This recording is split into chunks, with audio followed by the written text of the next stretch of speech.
Hello, hello. I'm very excited. So, this is my second attempt. I got like 10 minutes into my first video and realized my microphone wasn't on. So, fun. But, hi, everybody. I had a really dope intro too, but whatever. Welcome to Inkwell Investigations. I am the Inkwell Investigator, and we are talking about the Lightlark series. Um, the first two videos previous to this, I talked about chapters 1 up to the end of 4, so we are starting off with chapter 5. We left off, Isla just tricked them with the blood ceremony.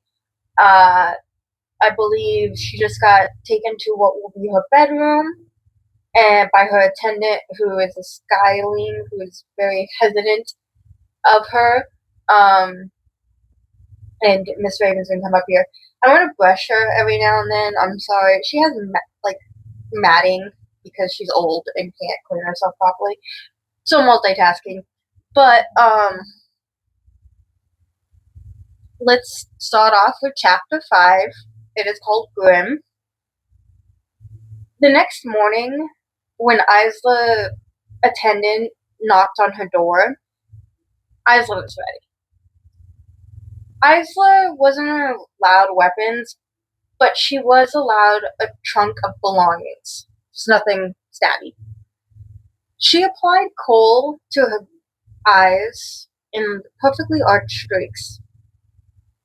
Her lashes were already thick and long, but she pulled them anyway. She put a balm across her lips that brightened their natural shade. Her skin was naturally tan, but because she was locked away, she still looks too pale for her liking. That is easily remedied now that she is free to explore. She had no intention of locking herself away in this room. The few dresses from her trunk looked more like a collection of sewn together ribbons, sheer hair, and like bare and so smooth they looked liquid. In the whiling realm, in the constant seclusion of her own chambers, she could get away and didn't mind wearing loose, soft clothing. But this was the Centennial. And Poppy chose these gowns for a reason, for a plan, and a reason that made Isla want to throw all of these clothes into the closest fireplace. My girl. That day she chose a dress as pink as tulips, with a plunging back and a fabric that clung to her like it was wet. It was tradition to wear the color of one's power source. Starlings wore silver, of course. Sunling, gold. Skyling had a light blue. Nightshade wore black. Moonlings wore white. But nature is multicolored, so Isla was not bound to one shade, as long as she did not infringe upon anyone else's or clash, with anyone else's. The starling girl was very startled when Isla answered the door so quickly. Isla did not waste a moment. "What is your name?" Isla asked. "My name?" the girl said with such confusion that Isla couldn't help but to laugh. "I'm assuming you have a name?" she joked, hoping her smile made it seem good-natured and not mean. The girl smiled back tentatively. "Good. Of course. It's Ella, lady." She shook her head. I mean, Isla. Isla dipped her head the way she had watched people do when they were about to speak in confidence. She had heard many secrets whispered up in the back alley around the outskirts of the village, thanks to her star stick and traveling. Over time, she learned how to go undercover, to blend into a crowd so seamlessly that no one would guess she didn't belong. I noticed you walk with a limp, Ella, Isla said. The starling girl looked taken aback. She took a shaking step away, and Isla wondered if she should have waited a little bit longer, or maybe she was too direct. The girl's hand went instinctively to her leg. My bone, Ella finally said.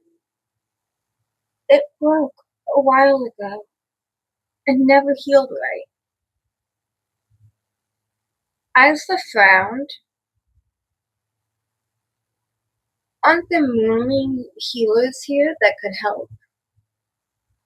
Their skills were legendary, beyond control of like controlling water. Healing was another power. Ella said at a cost, smiling weakly at Isla. If at all lately. Isla wondered what she meant, but before she could ask, Ella added, also, I'm not so far from 25. It wouldn't be worth it, Isla thought.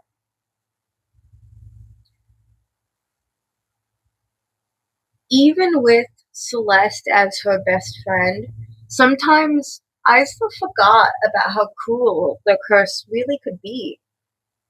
No starling had lived past 25 in hundreds of years. Well, Isla said, reaching into the pocket of her dress. This should help.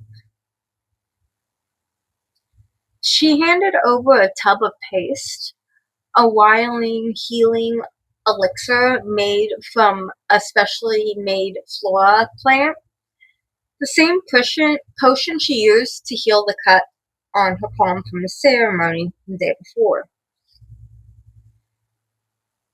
Ella just stared at the tub placed in her hand until finally Isla curled the starling's fingers around the container and gently pushed her hand away, signaling for her to just take it. Nicely, take it. Like grandma giving you money. Now, Isla said brightly, I need something from you.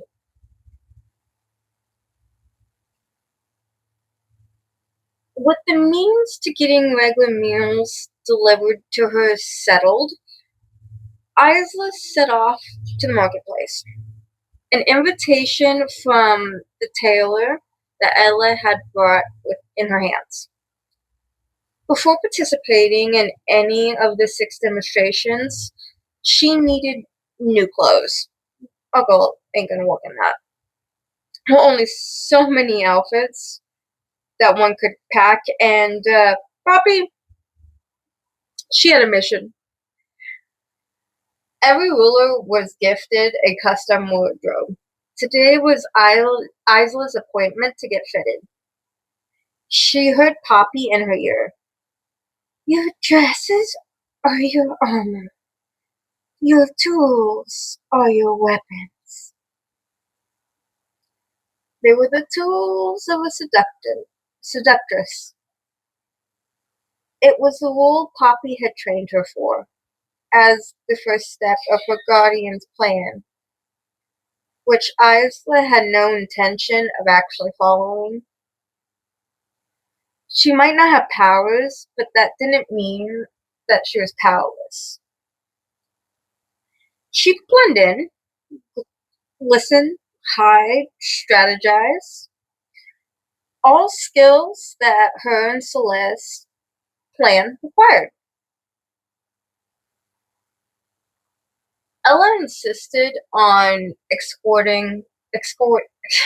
bringing Isla to the Isla. Oh my goodness! Bring Isla to the tailor. Oh, oof,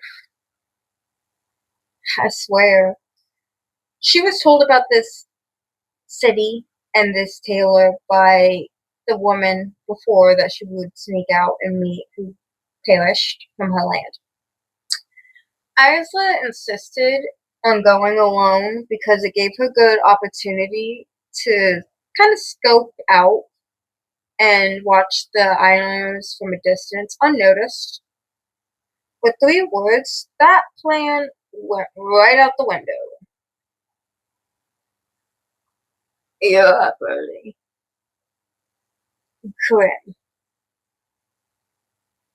Isla swallowed, suddenly too aware of how tightly the fabric of her gown clung to her as she turned around, only to find him inches away from her. Isla stumbled back. It took her a moment too long to find her voice. "So are you," she teased. Grim lifted his broad shoulder, looking down at her just as she was forced to crane her neck up to maintain eye contact. "I like to take advantage of any time I can be out." Right. His curse was the mirror of ours. Homegirl needs to stop offending everybody with their curses by accident. They used to be nocturnal, choosing to live in darkness, hence Nightshade. That all changed 500 years before. "And I have business in Agra." "As do I," Isla said. Grim grinned. "Good. I hate walking alone." Guards stood along the entrance and noticeably stiffened as Grim passed.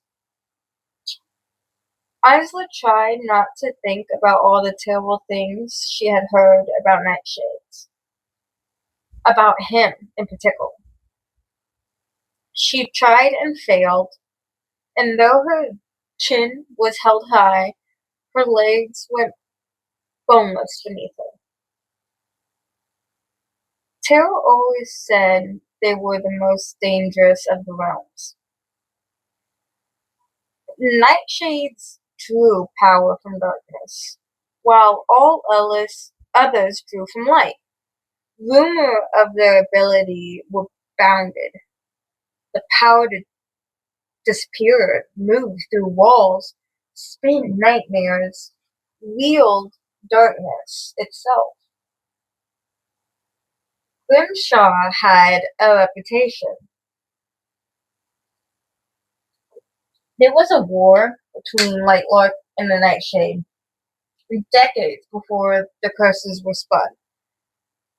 He had been the most fearsome warrior. It was rumored that by then the batter, his cloak was always soaked through with the blood of his enemies, which only made his clear discomfort at Isla eating the heart at dinner more confusing, because he should be used to it.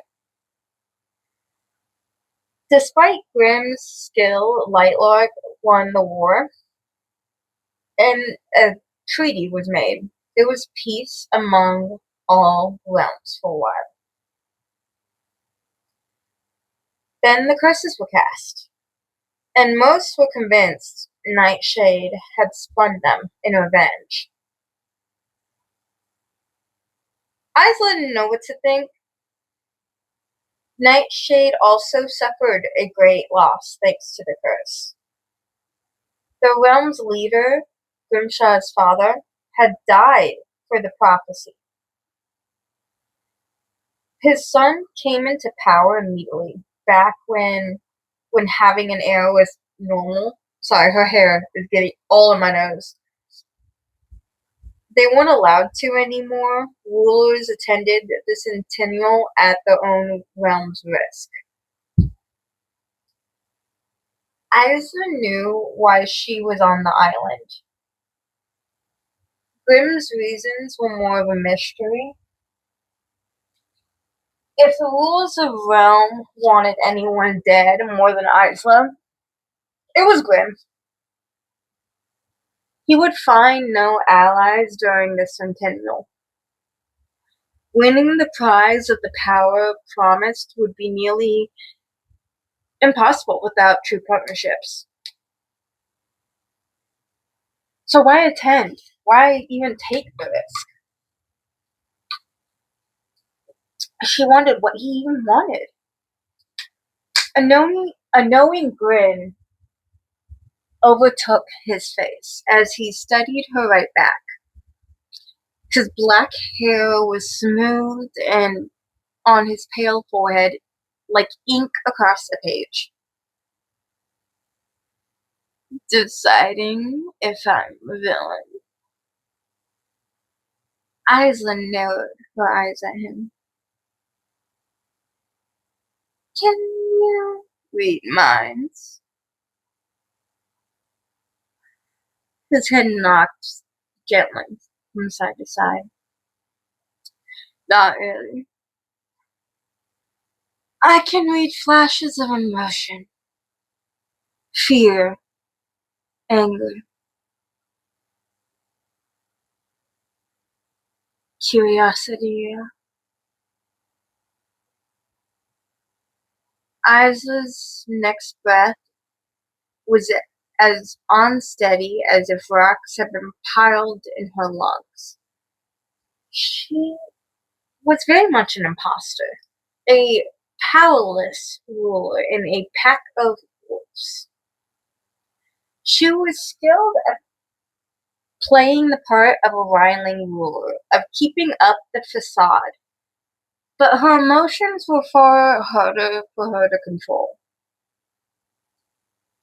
This power of his could be her unraveling if she didn't learn how to manage her feelings around him.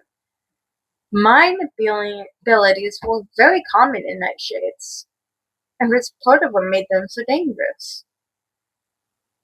Rulers also often had one additional ability: rare powers carried through bloodlines, popping up generations later. They had nothing to do with the stars, moon, sun, nature, darkness, or even sky. Isla wondered if, on top of that, if Grimm had a flare. You're nervous. He stopped and looked at her. Why are you nervous? Nervous wasn't something a powerful, wildling ruler should feel, even around a nightshade ruler. She looked up at him, and eyes so dark they seemed endless. Two galactic black holes, and pulled herself together enough to boldly ask,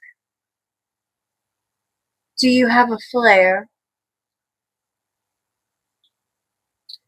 Grimm's head tilted back in understanding.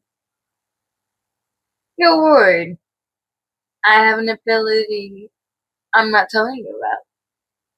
One that I could be using against you at this very moment. No use in hiding it. In her 100 days on the island, she would have to lie, steal, and possibly kill. Grimm was not part of this plan. Not yet, at least. Isla nodded. He raised his shoulder and started down the walkway once more. I do,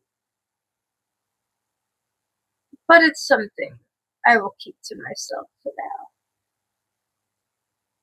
Grim glanced at her. It's not my reading, however, or anything else I could secretly use on you. The hill ended, and the grass stopped. Below in the valley, below in the valley, sat a marketplace. Grim kind of sighed. 500 years. Oh, like plastic. All the toys are plastic. And nearly nothing has changed. So she was playing plastic. It turned to her, the gleam in his eye. Heart eater. Can you have chocolate?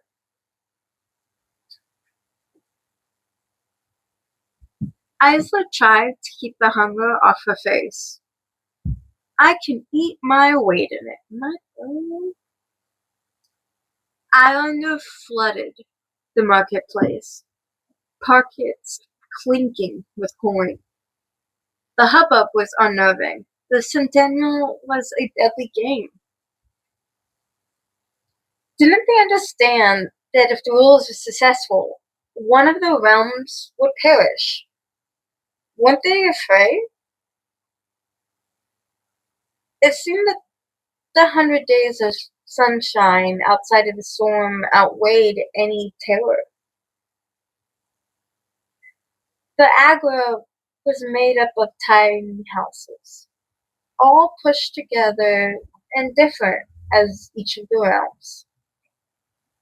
One shop resembled a turnover teacup, its walls made of frosted glass. Another stood tall as a redwood, smoke spilling from the chimney like a stream of storm clouds. The next was held up on stilts. Yet another resembled a sword, roped down from the heavens itself, silver and glittering. The one they entered was shaped like a wintered ornament painted bright blue. Skylings make the best sweets, I'll admit it, Grim said over his shoulder, before opening the door with so much force the hinges screamed. The moment Isla walked inside, she groaned from deep inside her chest. Chocolate. Velvety, nutty, sugary, silky, cocoa. She had only tasted chocolate on her little trips to Skyline villages on her new land during the courtly celebrations. Skylings made constant excuses to host parties before storms, after storms, even during storms. But nothing like this. Nothing like the thick slabs of fudge she watched as Skyling sliced into rounds. Grim glanced at her bemused. The man behind the counter paled at the sight of him. She shot a look over his shoulder over at his associate, who had conveniently slipped into the back room. He didn't register Isla. Interesting. Being around Grim was like being a slightly smaller lightning lord in a storm. All wrath went to him. Though he was one of the most powerful rulers, and she didn't have any power. In the islanders' eyes, they were both villains. Isla knew how important this was, though if they were successful, the rulers would decide which of them would die to fulfill part of the prophecy. The islanders' opinions, actions could shift the course of the centennial. Their help, or lack of it, could mean the difference between life or death, especially for Isla, who didn't have any of her own people on this island. They were also typically invited to witness all 6 demonstrations. Grim didn't seem to notice the way they all looked at him, or if he did, he didn't seem to care. Unnervingly willing to play into the villainous role, though maybe he wasn't playing. Maybe he was. 2 of everything, he said lazily, pulling a handful of coin from his pocket and not bothering to count it. He set it on the counter and didn't wait for a reply. Didn't look the man in the eyes as he found a seat. It was laughably small. His knees bumped against the top of the table. Isla slipped slowly into the chair across from him. That's a lot of chocolate. He shrugged. You said you could eat your weight in it. I'm taking that at face value. Soon, owner of the shop placed a monstrous silver tray on the table. He bowed quickly, once at Isla, then at Grim, before hurriedly joining the rest of the staff in the back room. Isla raised an eyebrow. Did you set fire to the Agra the last time you were here? Grim's knee bumped into her own as she pulled her legs back so quickly he grinned.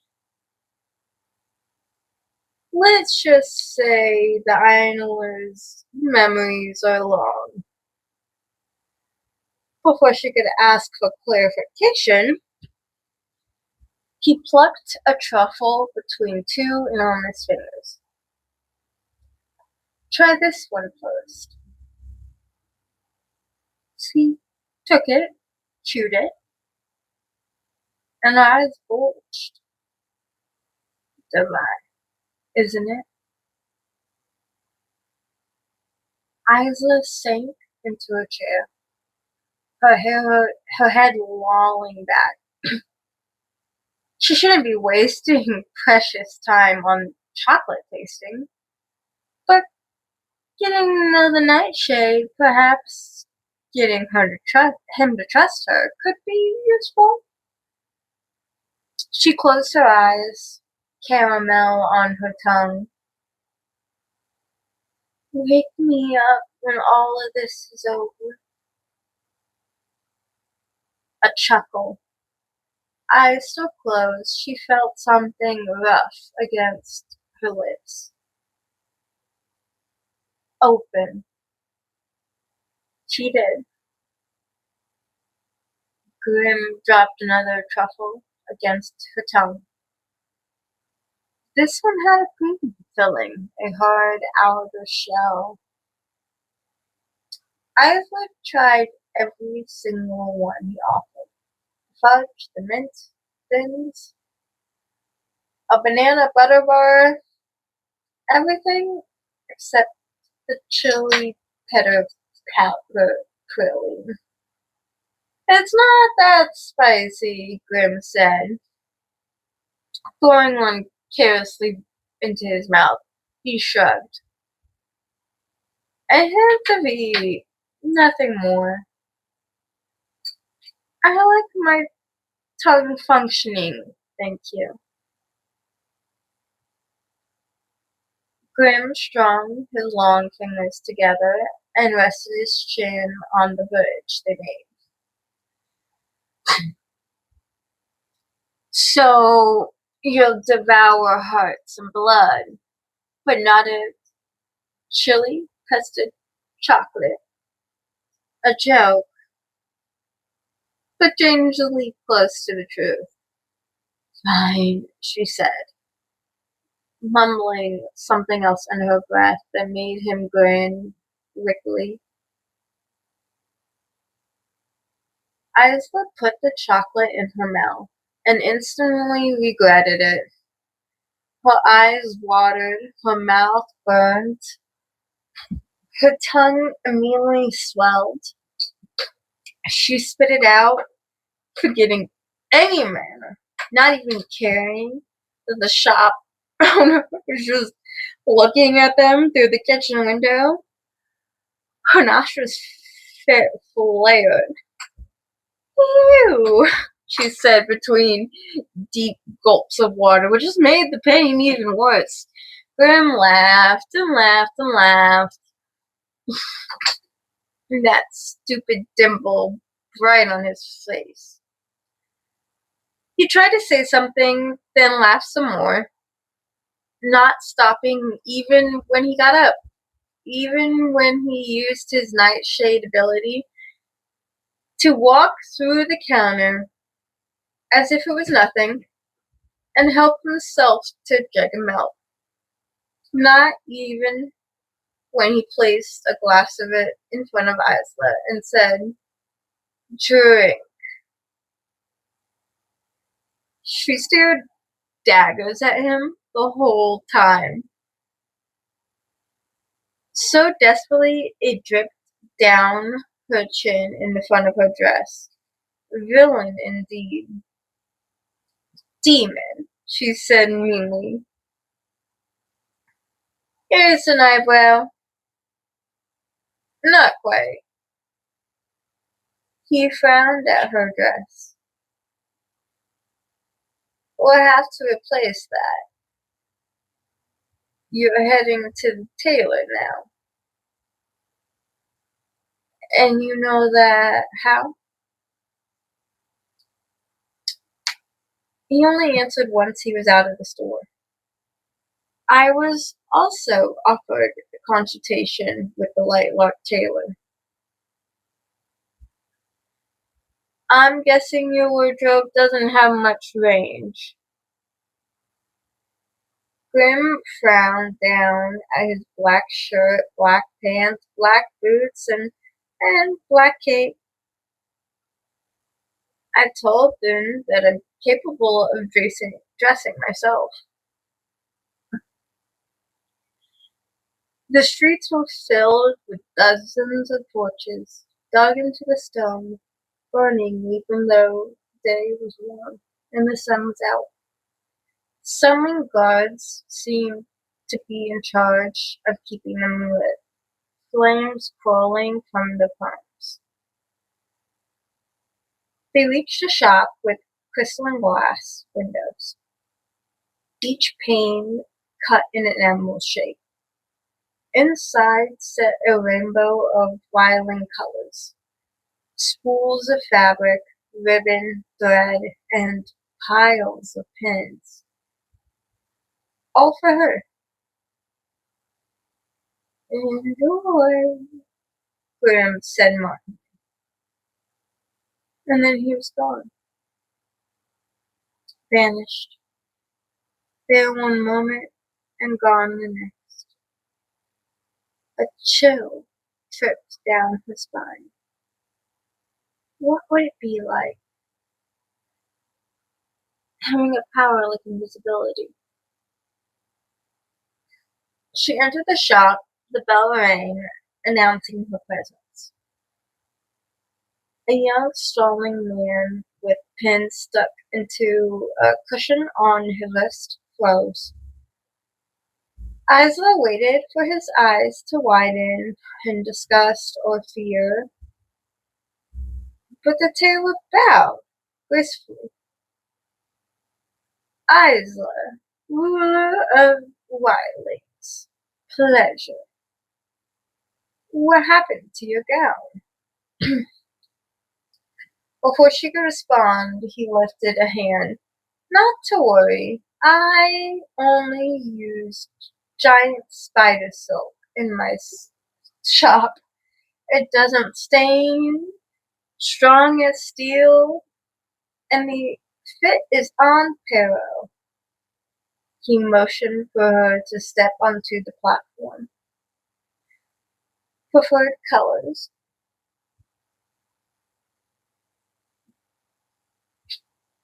The answers that came out of her mouth might as well have came from poppies hundreds of miles away in the wildling realm. Isla was taught exactly what to say. Green, red, purples, and pinks on occasion. Sorry, my cat's causing chaos. This is the crackhead cat. Preferred fit,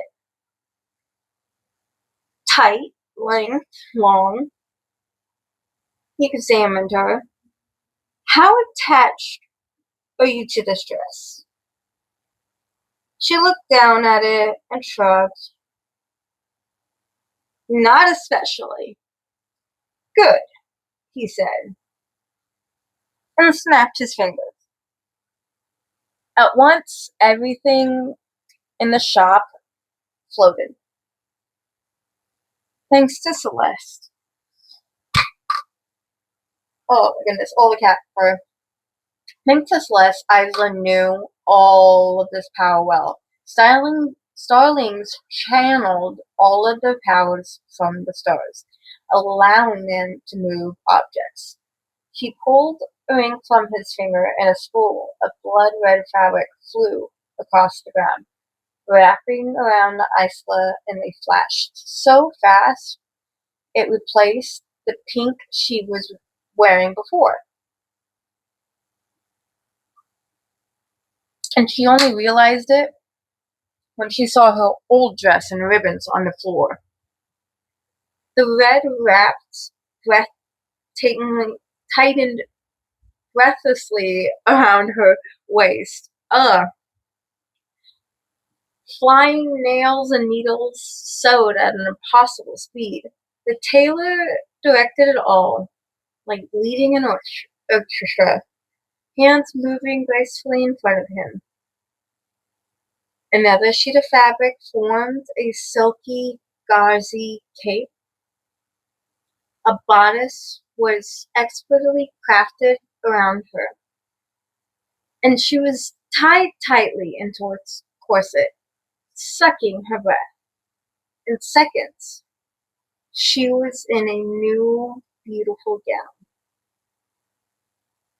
She turned to face the tailor and found someone else sitting in the shop, elbows on his knees. How did you get in here? She asked him. Grim looked bored. He raised an eyebrow at her as if to say, is that a serious question?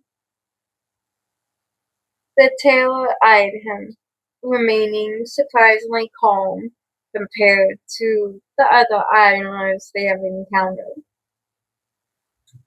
Then he turned his attention back to Isla. How does it feel? She regarded herself in the many mirrors. Like water. The fabric, it's smooth and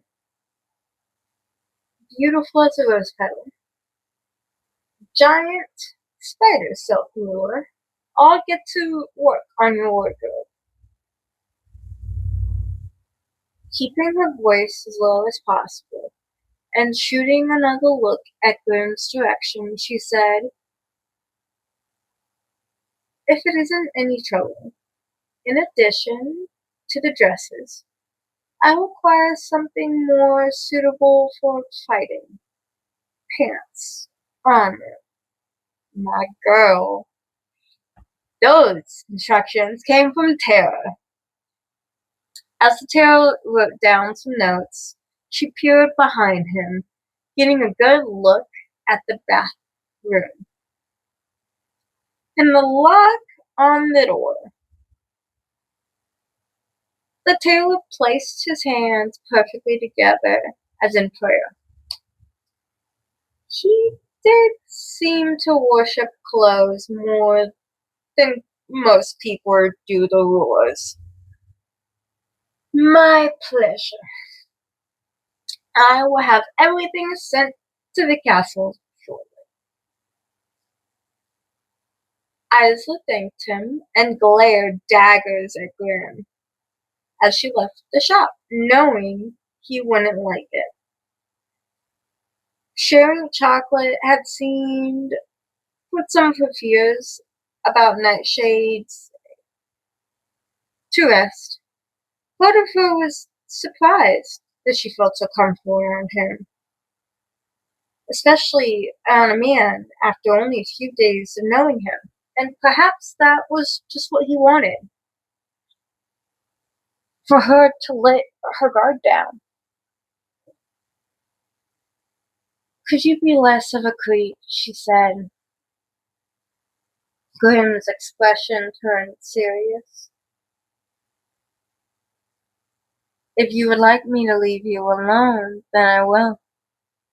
Say the word, and I'll vanish. Isla said nothing. She wondered what Grim was playing at, whether she could use him and this to her advantage. He started walking, and she fell by his side.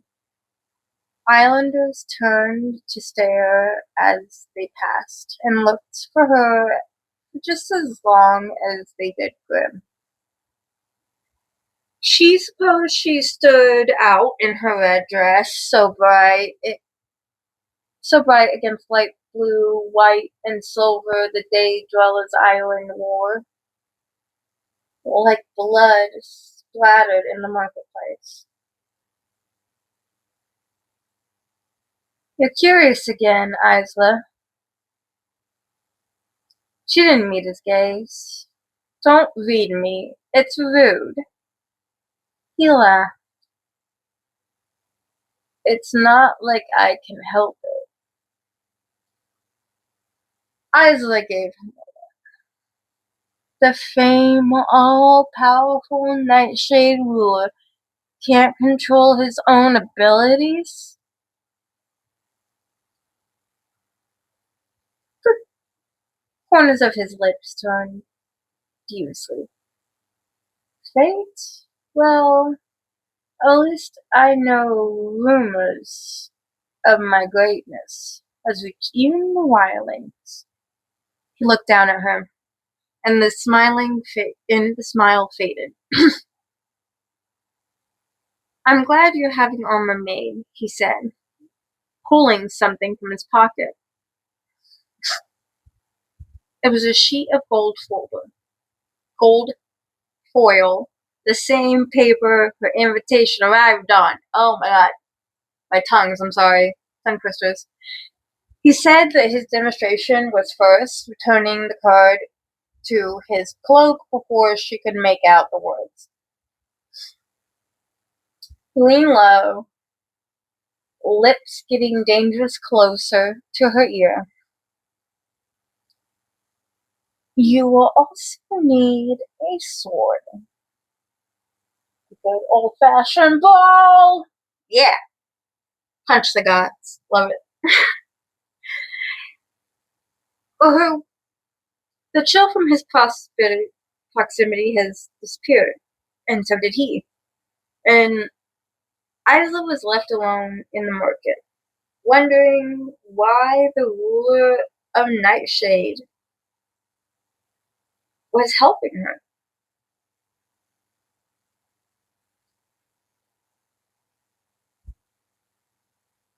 And with that, read Chapter 6, Bond Breaker. Isla threw a weapon at Celeste, who caught it in the air with her power's visible grip. What is this? A sword, Isla said, pulling her own from behind her spine, from where she had smuggled them both into the castle. An expensive one at that. Celeste gave her a look. I know what it is, Isla, she said. What I'm wondering why you brought the ghastly thing into my quarters. Isla had long ago learned that the Starling didn't have the same appreciation for weapons, though her realm was very famous for making them with the techniques and metals.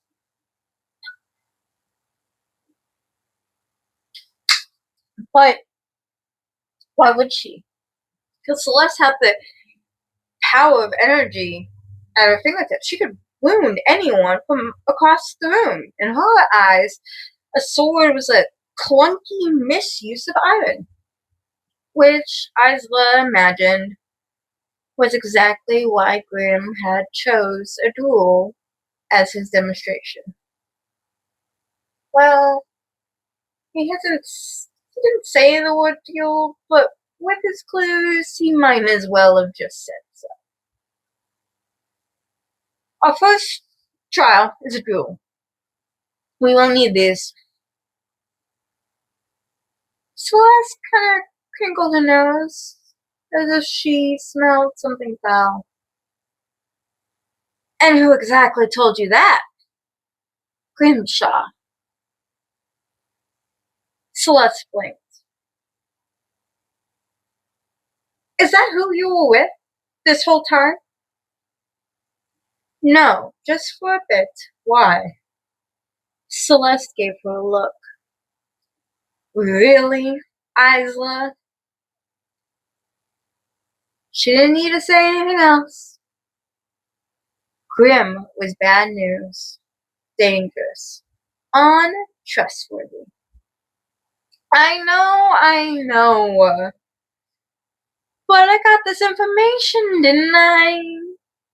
Don't you think he could be useful? Celeste shook her head firmly. No, Isla. I think, if anything, he will use you. Us. Was that what the trip to the Agora had been? Just strategy by the wicked Nightshade ruler? Of course it was. It'd be foolish to believe it to be anything else. Isla started to wonder if Grimm's heads up was even accurate. Maybe it wasn't a duel, or any type of demonstration involving a sword. And he was just trying to fool her into thinking so. She frowned. Celeste sighed in a long, suffering way. She placed both of her delicate hands upon Isla's cheek and said, "My lovely, lovely, naive friend." Isla would have balked if it had been anyone other than Celeste saying those words. But even though they were practically the same age, Isla learned priceless lessons from the stolen.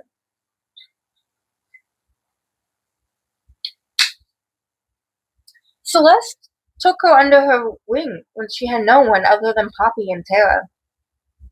You will stay away from him, she said steadily. A sister warning a misguiding sibling who should know better. Celeste was right. Grim was a distraction. she wouldn't be the fool who fell for his tricks, especially when her own mother had died because of her affection towards a man, especially when she had made it her mission to prove then that she was more than the temptress her guardians had trained her to be. The first step in Tara and Poppy's elaborate plan was to seduce the king, steal his power by making him fall in love with her. They were drilling this into her since she was a child, by the way. Without that step, the rest of the strategy was useless. And Isla was willing to do many things to save her realm, but that ain't it. That is not it. Luckily, her friend has thought of another way for Isla to get everything she wanted. Good. Now, even though we haven't started the demonstrations, the sooner we start preparing for finding the bond breaker, the better, Celeste said. The bond breaker. That was the plan. In a room full of manuscripts taken from Lightlark, Celeste had discovered a text that spoke of an enchanted relic. Giant glass needle, two sharp points on either side, that could break any bond that imprisoned a person in the family line, including curses. But everything in Lightlark had a cost. The bond breaker's cost was blood, enough to kill even a ruler. That is why, to their knowledge, it had never been used. On Celeste's chamber's floor, they came up with a plan to try to split the cost between the two of them, and hope it wouldn't kill them both. According to the text, the bond breaker was hidden deep within a library on Lightlark. They didn't know which one, and each aisle had its own, so they would have to search every single library. Celeste would search stall aisles. Hopefully, it would be there. If not, the starling would have to go to great lengths and procure the tool Isla would need to access the rest of the libraries. And with the tight timeline, Isla needed to operate under the assumption that she would have to. The bond breaker would only break their realm's curses, not everybody else's. They wouldn't win the prize of the power promised in the prophecy, but Isla didn't care. By breaking the curse, by being born powerless, she would finally receive the riling ability that was denied to her at birth, and her realm would get rid of its suffering. She could return to the wiling new land, free at last. No need to hide in her room. She could finally inject power back into the land, make it prosper once more. She would have the life of an immortal ruler, centuries to explore the world with Celeste. Everything she wanted hinged on finding this bond breaker and its ability to break all the curses that affected her in her realm. I'll start tonight, Isla said.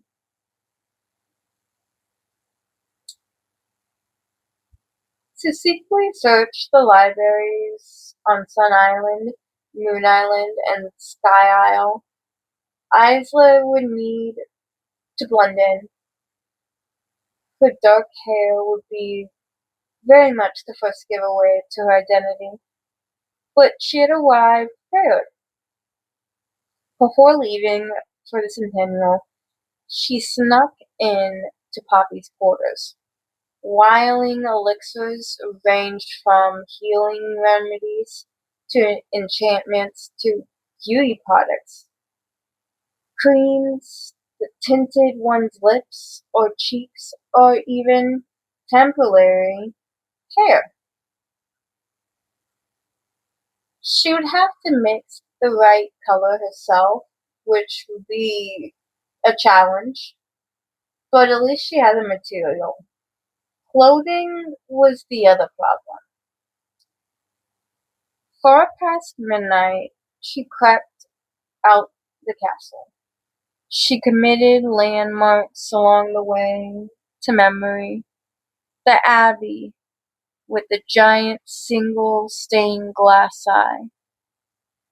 The insignia she arrived upon just days ago.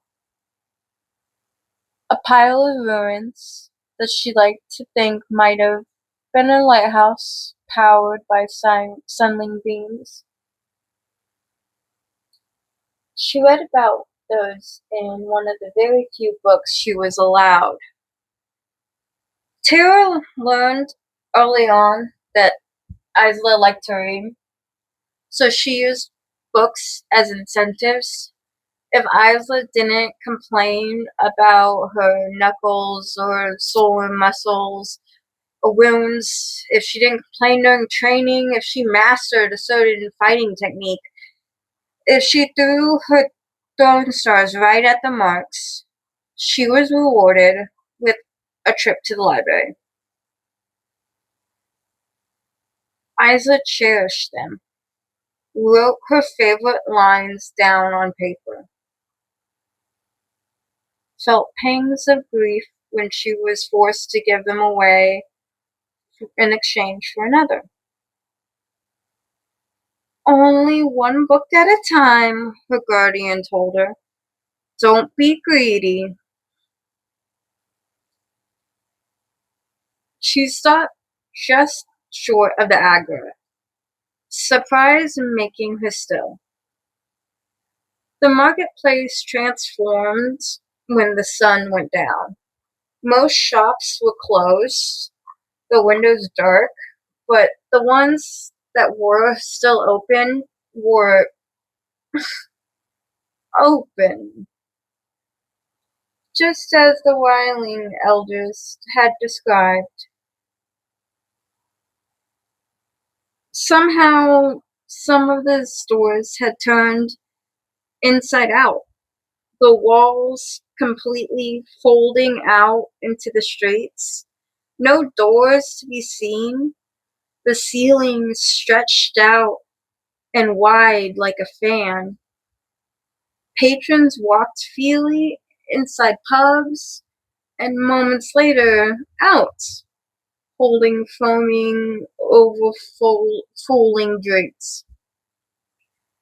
The skylings danced in the middle of the room to music that spilled into the night, drums and guitar and voices that forced the darkness to obey its wild rhythm. Sunlings were specks of gold everywhere, enjoying the hours they could be outside. The Agora was lively, disorienting, but Isla remembered the roads from earlier.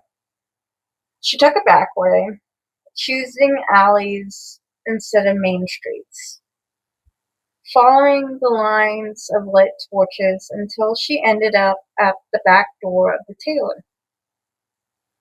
Every light was off, every window was locked. When she was sure no other way inside, she got on her knees and pulled out her pins. On one trip to the Skyling land with her star stick, she had trailed a group of thieves. Curious. She watched them from the shadows as they used pins and curved needles to work their way into a lock.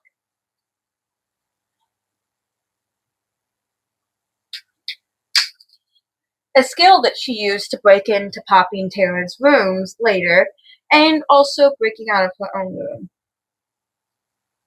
The door popped open, and Isla gathered her tools, careful not to leave anything behind. She sprinted through the darkness, not daring to turn any of the lights on. A tailor wasn't typically a place prone for rowdy. Therefore, guards wouldn't be focused on this street. But who knew how long it would take someone to stumble into that alley and see her through that window? Quickly, her eyes zeroed in on the colors she needed. Every Lightlark realm's hues other than starling, which Celeste would take care of. White. She grabbed a simple, long sleeve and high-necked moon dress, light blue. She took a dress with pants that was supposed to be worn underneath, a fashion she saw a few skylings wear in the market. Gold. No gold.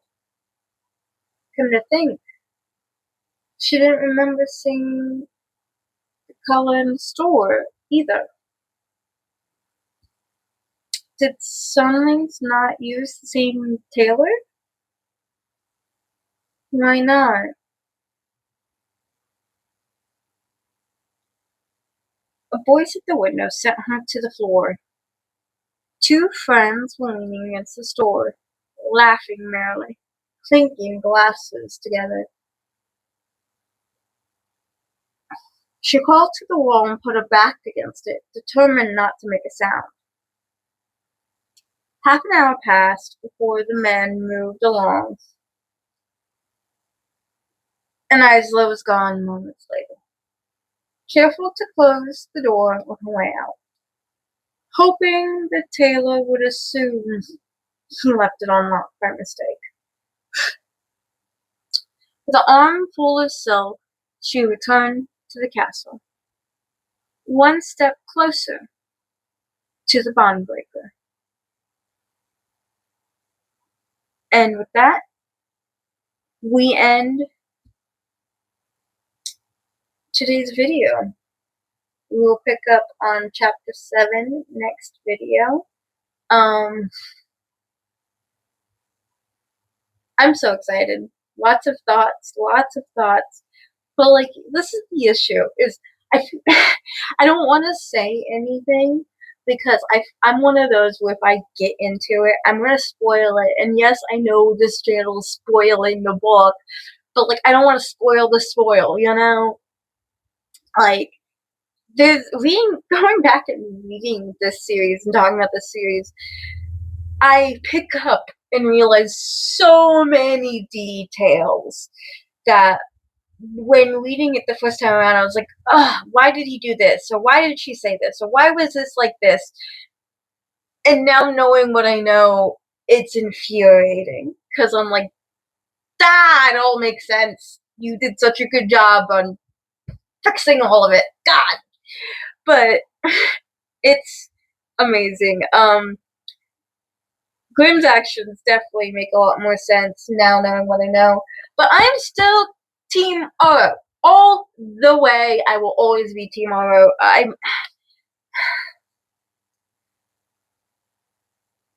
Grimm, I don't know how I feel about that. Like, maybe teenage me probably would have been all Grimm all day. But me now is like, oh, so much mistake. Um, kinda. Yeah. She just went away with Poppy. I love Poppy and Tara. And it kills me what happens later. They don't die. No spoilers. It's just, uh, I can't wait. I'm excited. But speaking of that, later in this series, it does get a little descriptive with some of the fun time that Isla and Grimm and Isla and Oro might have. For those scenes, honestly, I will not go word for word. Um, I'm not quite figured out what I'm gonna do for that, but yeah, it does get a little. But again, I feel like it's placed in a manner that's reasonable. It's not overdone. It's not like just there for the sake of being there. Like sometimes when I would watch Shameless, which is a TV show, I'm not sure if anyone knows what I'm talking about, but sometimes I felt like some of the sex scenes or some of like the backstory or the drug storylines were just kind of there for the sake of being there. Sake of being edgy in a sense. I don't feel like that with this. Sometimes I'm like, okay, can we get back to like why are you doing this when like your friends are dying, you know? But sometimes I'm like, oh, valid, no. But with that we end today's little inkwell dive on Lightlark. I am excited for next time. Again, I'm trying to figure out a schedule that works. I'm changing, my work hours, so now I'm working thirds, which just works better with my life. It really does. Hopefully that means that I can be more regulated with these videos. Uh, now that I'm getting things back into order and everything, but I'll see you guys next time then. And please read these books, they're amazing.